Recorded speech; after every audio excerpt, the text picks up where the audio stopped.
मंत्रालयातील कॅन्टीनचा परवाना रद्द करण्याचे मुंबई उच्च न्यायालयाचे आदेश। एफडीएच्या पथकासह वकिलांनी घेतली होती कॅन्टीनची झाडाझडती।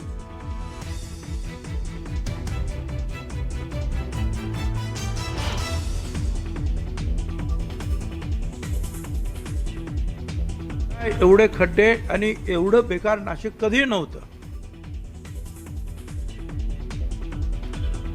नाशिकमधील जीवघेण्या खड्ड्यांवरून मंत्री छगन भुजबळांचा घरचा आहेर, तर मंत्री गिरीश महाजनांनी स्वीकारली जबाबदारी।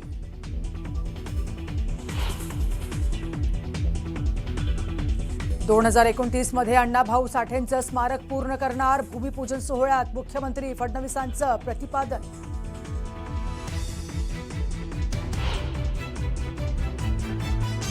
ते पडलेला एवढंसं दगड पण आम्ही कलेक्ट केला आणि त्याच्यावर साधे जरी बोटाचे फुटप्रिंट्स असतील तर ते आता आधारशी लिंक होते।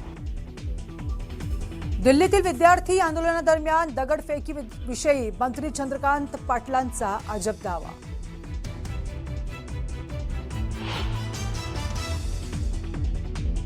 पोलिसांवर जी दगडफेक करण्यात आली ती भाजपच्याच गुंडांनी करण्यात आलेली आहे, भाजपच्याच गुंडांनी केलेली।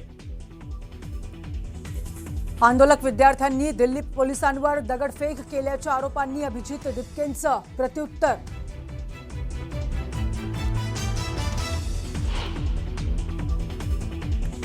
भिवंडी इमारत दुर्घटनेत 10 जणांचा मृत्यू, दुर्घटनेची चौकशी करून दोषींवर कठोर कारवाई करायचे मुख्यमंत्र्यांचे मनपा आयुक्तांना आदेश।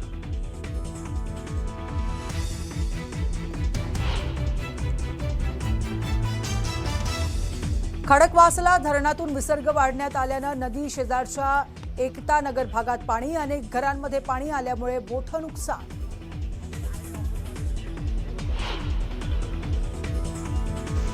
विदर्भाला मुसळधार पावसानं झोडपलं, सर्वच प्रमुख नद्यांना पूर, अनेक गावांचा संपर्क तुटला।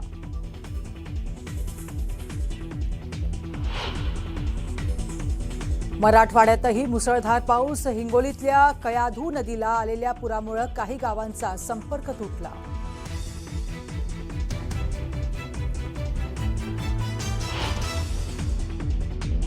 पुढची मोठी बातमी आपण बघूया। उद्धव ठाकरे यांनी अभिजित दिपकेंना फोन केला आणि यावेळेला त्यांनी दिपकेंच्या आई वडिलांशी फोनवरून संवाद साधलेला आहे। यावेळेला उद्धव ठाकरेंनी आंदोलनाच्या यशाबद्दल त्यांना शुभेच्छा दिल्या। चंद्रकांत खैरे यांनी उद्धव ठाकरे यांच्याशी फोनवरून चर्चा देखील घडवून आणली। यावेळेला ठाकरेंनी अभिजित यांच्या लग्नाबाबत सुद्धा आपुलकीनं चौकशी केली।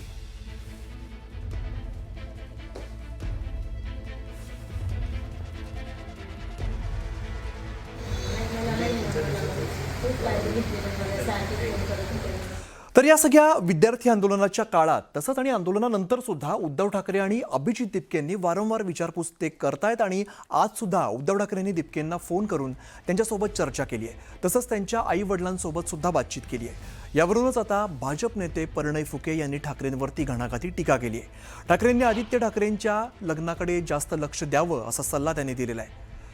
जर अभिजित दिपके कृष्णाचा अवतार असतील तर उद्धव ठाकरे हे कंसाच्या अवतारात असतील असं म्हणून भास होतोय त्यांना, असा टोला देखील परिणय फुकेंनी ठाकरेंना लगावलाय।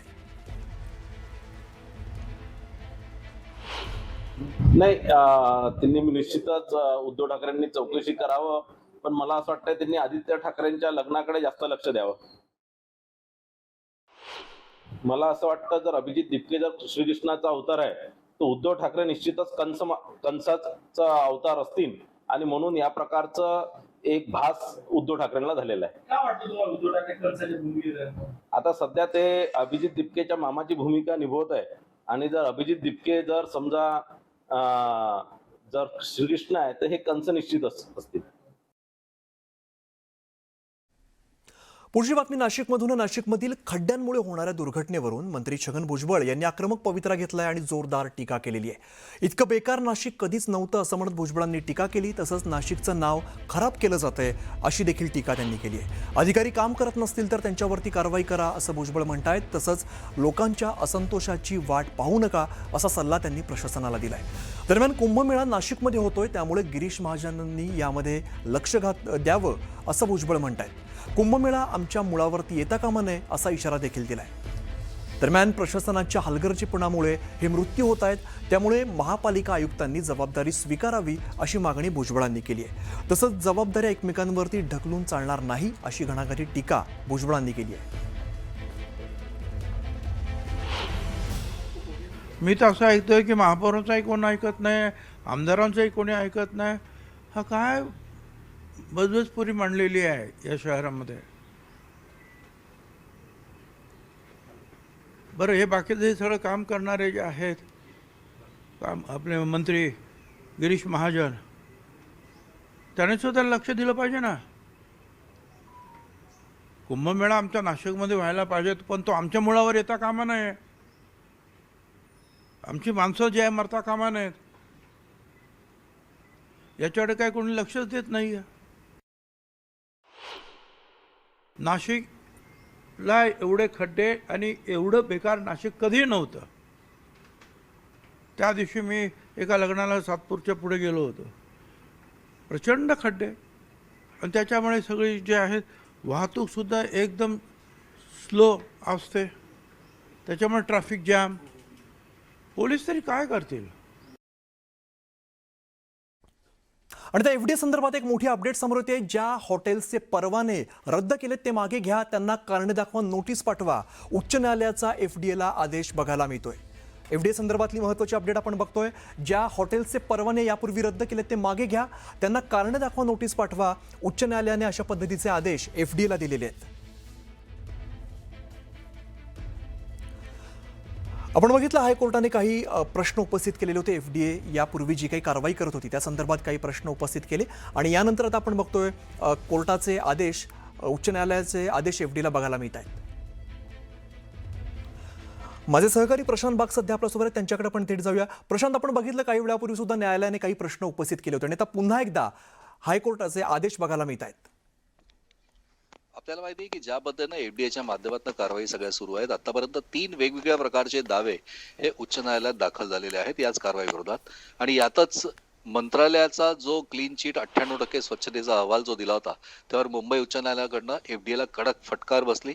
30 मिनिटाच्या पाहणीमध्ये अनेक त्रुटी आढळल्याचा दावा जर का केलाय म्हणजे याचिकाकर्त्यांच्या वकिलांनी, म्हणजे ड्रेनेजच्या जाळ्या उघड्या, बेसिन परिसर अस्वच्छ, फ्रीजमध्ये अस्वच्छता, जमिनीवर साचलेले घाणेरडे पाणी असे जर का आढळले आणि ही माहिती न्यायालयात जर का येते, तर मग चपलांचा स्टँड स्वच्छ असतो अशी तीव्र टिप्पणी न्यायालयाने केली. म्हणजे मंत्रालयातील उपाहारगृहाचे फोटो न्यायालयात सादर यापेक्षा चपलांचा स्टँड स्वच्छ असतो. कोर्टानं अत्यंत संतप्त प्रतिक्रिया एफडीएच्या या कारवाईवर व्यक्त केली. एका केळ्यावर काळ्या डाग असल्याची कारवाई करता पण मंत्रालयातील गंभीर त्रुटींवर काय, असा एफडीएला कोर्टानं सवाल केला. व्हीआयपींसाठी वेगळे नियम असू नयेत, सगळ्यांसाठी कायदा समान लागू करा, उच्च न्यायालयाचे स्पष्ट निर्देश एफडीएला देण्यात आलेले आहेत. मंत्रालयातील उपहारगृहाचा परवाना रद्द करा किंवा अशाच कारणावरून रद्द केलेल्या हॉटेलचा परवाना बहाल करा अशी न्यायालयानं स्पष्ट भूमिका घेतली. एफडीएच्या ज्या कारवाई राज्यभर सगळ्या सुरू आहेत, या राज्यभर सुरू असलेल्या कारवाईंवर कोर्टाची ही कडक चपराक आपल्याला नक्कीच म्हणता येईल. सरकारी वकिलांनी वेळ मागितल्यावर एफडीएने पुन्हा तपासणी करण्याची तयारी जरी दाखवली असली तरी मंत्रालयातील 2 आणि विधान भवनातील एका कॅन्टीनची तपासणी झाल्याची एफडीए कडून न्यायालयाला माहिती देण्यात आली आहे. पण मंत्रालयातील उपहारगृहाला जी सुधारणा करायची एक जी नोटीस दिली आहे, कोर्टाने निर्देश दिले, तर परवाना रद्द केलेल्या हॉटेलचाही परवाना रद्द करण्याची त्यांना सुधारणा नोटीस का नाही दिली? ही एफडीएची तयारी आहे का? म्हणजे हा सुद्धा प्रश्न कोर्टानं उपस्थित केला. न्यायालय सुद्धा याचिकातील छोट्या चुका दाखवून त्या फेटाळत नाही आणि सुधारण्याची संधी देते. कोर्टानं स्वतःच्या बाबतीत एफडीएला ही टिप्पणी करून एफडीएला न कळत ज्या पद्धतीनं तुम्ही कारवाई केली आहे त्या हॉटेल्सचे परवाने रद्द केले ते मागे घ्या, त्यांना कारणे दाखवा, नोटीस पाठवा, इम्प्रुव्हमेंट नोटीस पाठवा, अशा प्रकारे स्पष्ट निर्देश आजच्या या सुनावणीत दिलेत. अमित. बरं प्रशांत, धन्यवाद या सगळ्या सविस्तर माहितीसाठी.